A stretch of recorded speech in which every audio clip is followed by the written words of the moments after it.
ဒီနေ့ဗီဒီယိုကတော့ကျွန်တော်တို့က public part ထဲမှာ24 hour နေတော့မှာဖြစ်ပါတယ်ဒီ challenge ကတော့ကျွန်တော်ဒီ public part ထဲဝင်ပြီးသွားရင်နောက်24နိုင်ပြည့်မချေဒီတဲကပြတ်ထွက်သွားလို့မရပါဘူး Bro say goodbye Bye.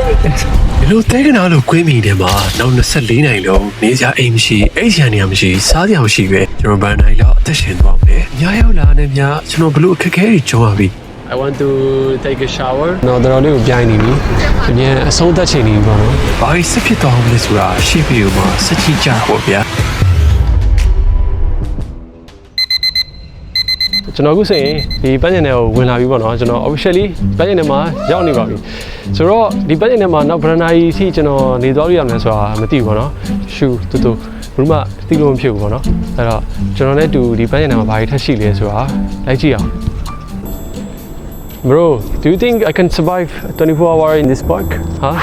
Serious? ဒီပန်းချင်တဲ့မှာအခုဆိုရင်ဒါလူကတိတ်တော့မရှိဘူးပေါ့နော်ကျွန်တော်ပြောတဲ့ဟာတွေတော့ဘယ်မှကြားလောက်မှာမဟုတ်သေးဘူးဒီပန်းနဲ့မှာညအိပ်မယ်ဆိုတာသိလို့ရှိရင်ကျွန်တော်မောင်းထုတ်ခံရလိမ့်မယ်ပေါ့နော်ဘယ်မှသိလို့မရှိဘူး secret bro what is that bro တော့ဘာလဲတော့မသိဘူးဘောဝိုင်းနဲ့ပြီးကစားတဲ့ဟာလားတော့မသိဘူး bro do you know what is that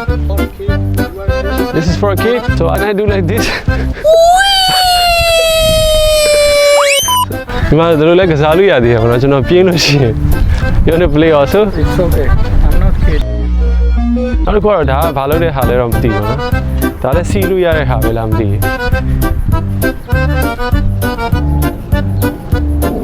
ခုံဆွာလောက်ရတာကြိုက်တယ်ဆိုရှင်ဒီမှာဒါရှိရပါတော့ကျွန်တော်ဒီမှာလာခုံလို့ရတယ်နောက်တစ်ခုကတော့ဒီမှာကျွန်တော်ဒန်းစီးလို့ရတယ်ဘယ်လောက်မိုက်လဲ Stop it. Get some help. ကျွန်တော်တို့ကလေးမို့ယောက်ျားလေးတွေအတွက်လုံးဝအမှန်ကန်ကျုံးလို့ကောင်းတဲ့နေရာပေါ့နော်လုံးဝဘားကြီးပဲခိုးလေးရတယ်ဒီကောင်ကျွန်တော်အခုဆိုရင်ဒီကောင်နဲ့ပူးလက်ဆွဲပြမယ်ဘယ်နှချက်ရလဲဆိုတာကြည့်အောင် Look at this dude.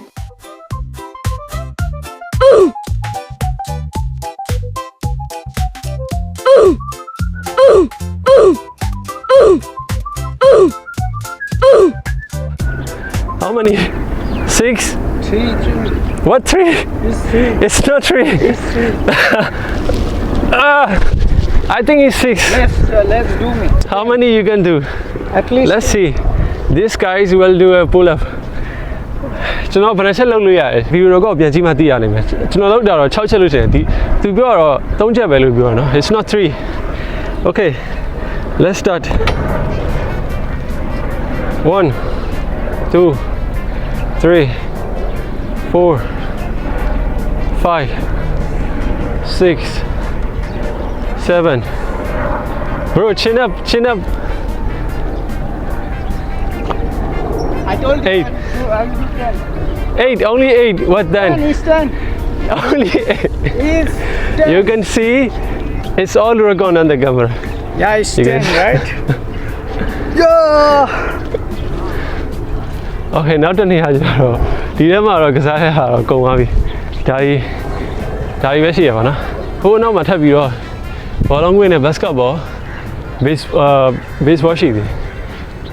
Come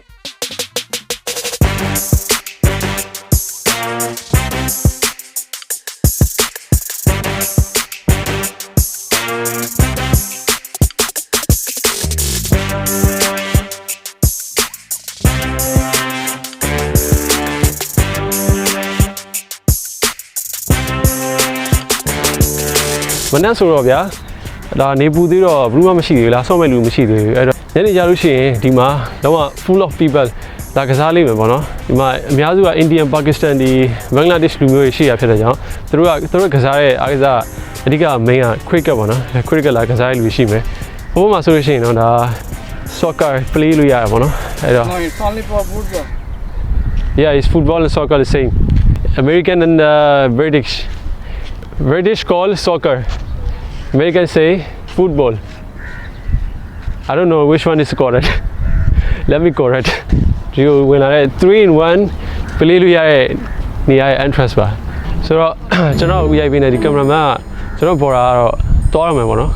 ကျွန်တော်ဒီမှာ24နိုင်ကျွန်တော်နေရတော့မယ် Bro say goodbye Bye. Not goodbye. Zora, sorry. ကျွန်တော်ဒီမှာ24နိုင်နေမှာဖြစ်တဲ့ကြောင့်ဒီမှာကျွန်တော်ထပ်ပြီးနေလိုက်အောင်ပေါ့နော်တယောက်တည်းအခုဒါကျွန်တော်မနေ့စောစောပန်းကျင်နဲ့ရောက်နေတာဆိုတော့ပန်းကျင်နဲ့မှာထုံးတဲ့တိုင်းလေ့ကျင့်ခန်းလေးပါလေးလောက်အောင်ပေါ့နော်လမ်းလေးပါလေးရှောက်လေကောင်းလေးပါလေးရှူပေါ့နော်ဒါမျိုးလေးလုပ်မယ်ဆိုလို့ရှိရင်ကျမ်းမိုင်တက်ကောင်းတယ်ပေါ့နော်အဲ့တော့ကျွန်တော်ပန်းကျင်နဲ့မလာဖြစ်တာလည်းတော်တော်ကြာပြီ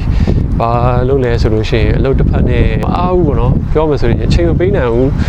ကိုယ့်ရဲ့ခန္ဓာကိုယ် queue site ဖို့အတွက်ကျွန်တော်အချိန်မပေးနိုင်ခဲ့ဘူးပေါ့နော်အဲ့တော့ကျွန်တော်ဒီနေ့မှာတော့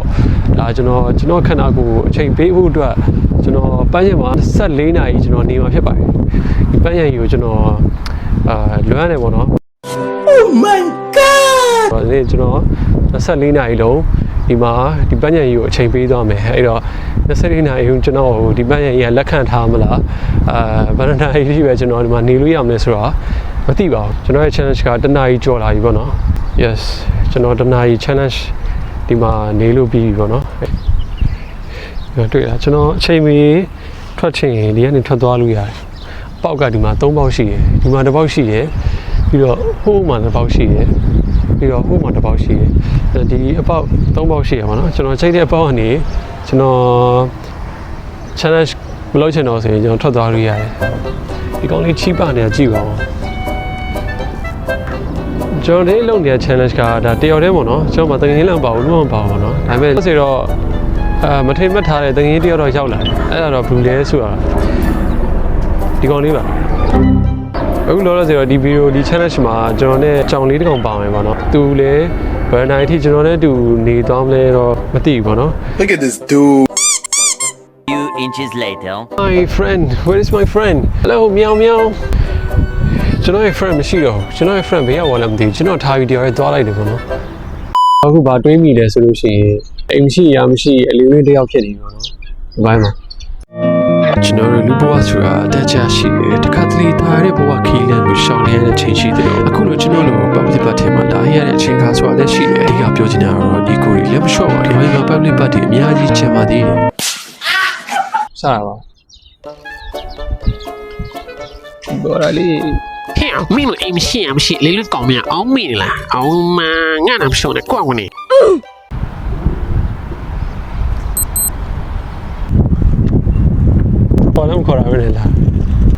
What are you doing here?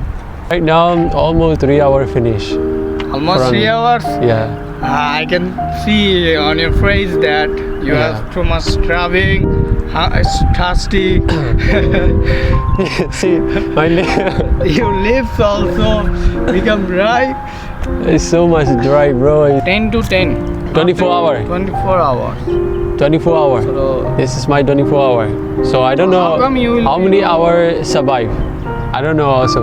how many hours survive. You want to try? no. You want to We can make a like what Yeah, is yeah. called camp. come? We'll bring some food. Bring some food. And there is a sign in no campaign. အဲ့ဒီလိုနဲ့ကျွန်တော်တို့စကားတွေပြောပြီးလို့ပြီးမှာတော့ကျွန်တော်တင်ကြီးကကျွန်တော်အဖြစ်ကိုကြည့်ပြီးတနာပြီးတော့ကျွန်တော်ကိုထမင်းနဲ့ချွေးသွားပါတယ်ပြီးတစ်ခါမှပါလာတော့ okay သွားတာပေါ့ဗျာ thank you bro ဒီထိုင်လုံးလေးရှိနေတော့အဆင်ပြေတယ်ကျွန်တော်တို့ဒီမှာခဏဒေးဒီမော်လေးကျွန်တော်ကအိတ်လာအောင်ပဲအပေါ်မှာအဲ့လိုအပင်လေးလည်းရှိနေတော့ okay တယ်ဒါပေမဲ့နေရတဖြည်းဖြည်းကျွန်တော်ပဲရောက်တော့မယ်တော့ဆိုခဏနေကျွန်တော်ဒီနေရာနဲ့ကျွန်တော်ရွှေ့ရတော့မှာပေါ့ Guys I'm just wake up ကျွန်တော်တနားရီတော့အိပ်ပျော်သွားတယ်ပေါ့ဒါပေမဲ့ကျွန်တော်ဘာမှအိပ်ခဲ့တဲ့နေရာခုထားမှာအဲ့မှာနေကြနေပြီဆိုတော့ကျွန်တော်ဒီကိုပြောင်းလာခဲ့တယ်ဒီမှာနေတဲ့3နာရီရှိပါနေတဲ့3နာရီရှိပါပြီ challenge ကတော့9နာရီတည်းဝင်လာပြီပေါ့နော်5 hours ရှိပါပြီကျွန်တော်ဒီမှာနေတာပေါ့နော်ဟိုနောက်မှာတွေ့လာမသိဘူးဒီ basketball မှာလူတယောက်ကစားနေကျွန်တော်လည်းကစားတော့ကစားချင်တယ်ကျွန်တော်တစ်ခါမှ basketball မကစားဘူးပေါ့နော်ကျွန်တော်သွားပြီးသူနဲ့ join လုပ်ရမှာကျွန်တော်ကြည့်လာအောင် Let's go Hello how are you bro You're playing alone Yeah. Your name Hamid. Hamid my name is Jafar I'm interested I'm just watching to you Oh. You're playing alone you've been playing the basketball 2 days. few days you just started Training. you just training ကျွန်တော်အခုမှစပြီး basketball ကစားနေတာပေါ့နော် Can I join with you I don't know how to play the basketball also Are you okay being a camera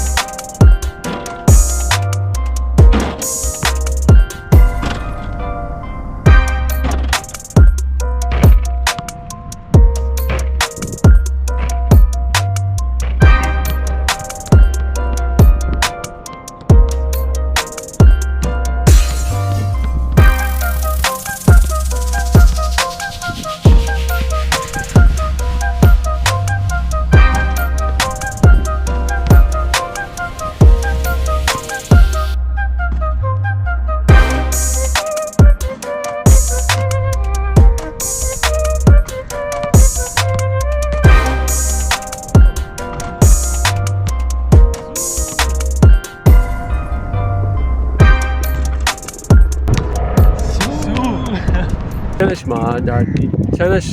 အသစ်အနေနဲ့ basketball လည်းကစားခဲ့တယ်ခုနကလည်းတွင်းခဲ့တယ် Wow. ဒီကောင်လေးက15ပဲရှိအောင်ပဲ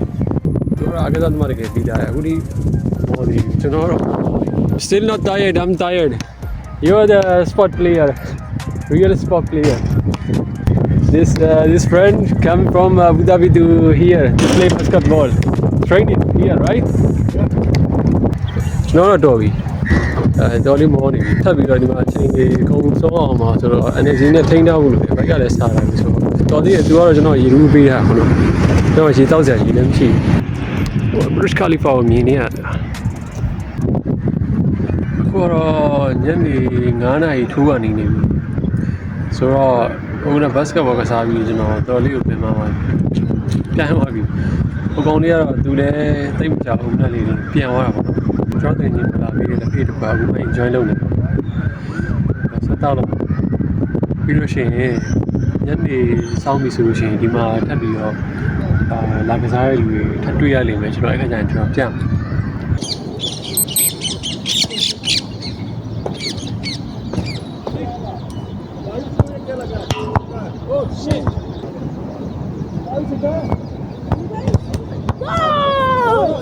From India? Yeah. What is your name? Muhammad Ihsan. Mohammed Ihsan. Yeah. Ihsan. Yeah. Nice name. My name is Jafar. Jafar. Ihsan. He's Maxi. Yeah. No, Ronaldo, right? Ronaldo. Messi. I'm Ronaldo. He's a Messi fan. Messi. So we are a big enemy. No. How many goals you hit today? Only one? Yeah. How many I hit? 3. 3. See, Ronaldo is the best. No. Sue. No. ကျွန်တော်အချိန်တွေကိုတော့ကစားပြီးတော့အချိန်တွေဖြုံးနေရတယ်ပထမတော့ဘတ်စကတ်ဘောကစားဘူးပါပြီအခုကတော့ဒီကလေးကဘောလုံးကန်မယ်ဆိုတော့ဘောလုံးတူတူကန်နေရပါတော့ဟိုမှာထပ်ပြီးတော့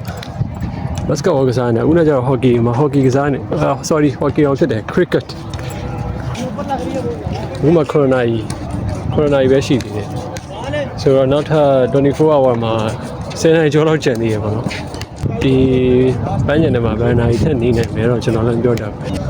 ဒီမှာဒါဒီမှာနေရိတ်ကစားဒီမှာဒါပြီးတော့ချေးလုပ်တဲ့လူတွေရှိမယ်ဒါပြီး playground ရှိတော့ဗျာဒီမှာလာဆော့ရလူတွေရှိမယ် Hey how are you bro Been staying here. So nice. I'm proud of you. See So dedicated. You know. he's come back here again Nice to meet you. To see you again. thanks so much Yeah. So because dedicated. I'm here alone and I've been survived almost 7:30 in this park. Already fulfilled one of my challenge to by inspiring from yourself. Like you know guys, I afraid to making a video in front of camera, especially in the public speaking. But now my friend helped me to speak. Now I'm also speaking. You know, I'm improving within a few days. So He's improving. I think I believe that if this kinds of person, not only him, these kinds of this person are having in my life, then I can go to the peak of my life. I believe this. Thank you to make my friend. Thank you for being my friend also because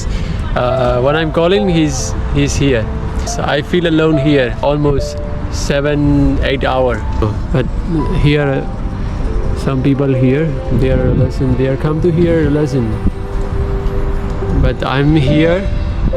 to fuck myself. Do you think am I successful in this challenge? You can. I have trust in you. It's almost half through. Yeah. But I almost wanted to quit because I feel very tired. I want to take a shower and I want to have a proper meal and I want to drink 1 liter or too much water. မနေ့10နာရီကနေကျွန်တော်စပြီး challenge ကိုစခဲ့တာအခုဒါညနေရောက်နေပြီ။ဘာလဲဖြစ်ကျွန်တော်အချိန်ကြီးအများကြီးကြော်ဖြတ်ခဲ့ပြီးပါပြီ။ basketball ကစားရပြီးတော့ကျွန်တော်ဒီမှာ ဘောလုံးလည်းကန်တယ်ပေါ့နော်အကောင်လောက်လို့လည်းပြီးတယ်ပြီးတော့ကျွန်တော်တော်တော်လေးကိုပြိုင်နေပြီဒီ challenge ကိုအမြန်အဆုံးသတ်ချိန်နေပြီပေါ့နော် ဒီလိုနဲ့ကျွန်တော်တို့ရဲ့အချိန်တော်တန်ကြအောင်စကားပြောနေတော့မှပဲပန်းရံတစ်ခုလုံးမီးမိန်သွားပါတယ်မီးမိန်သွားတာကိုခွင်ကောင်းယူပြီးတော့အိတ်ဖို့နေရာဆက်ရှာပါတော့တယ်အဲ့ဒါနဲ့လူတွေရှိတဲ့နေရာတနေရာကခုံထဲရှိပုံမှာပဲအိတ်ဖို့ကျွန်တော်ဆုံးဖြတ်လိုက်ပါတယ်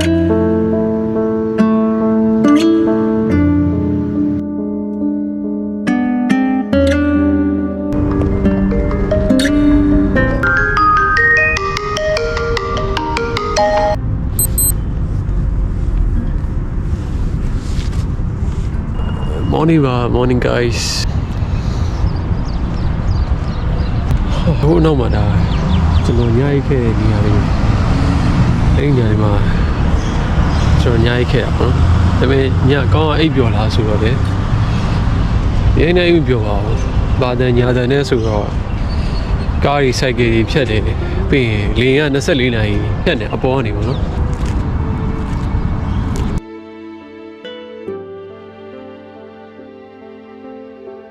မိုးစင်စင်လင်းနေတော့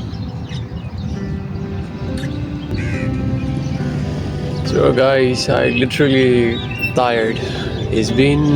20 hours. You can see literally on my face what I'm look like. No, I'm not getting sleep well. And see, you know, I cannot eat too. Don't want to eat it. Phone done, you know. You know, they phone done it. Some ye chosen are you know. Prefer less sergeant because of my son. Never got a job. I'm sorry. Pyro Sani may no case are who are she, Valaso. Number 2 dozen. So, 24-hour challenge school. So, you have some that dog. You know, you know, case number 2 are Taiwan Yawning. So, the challenge school, you know, 20 hours and 34 minutes. So, the baby. 3, 2, 1.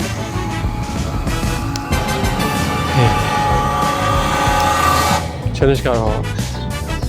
failure subဖြစ်လာတော့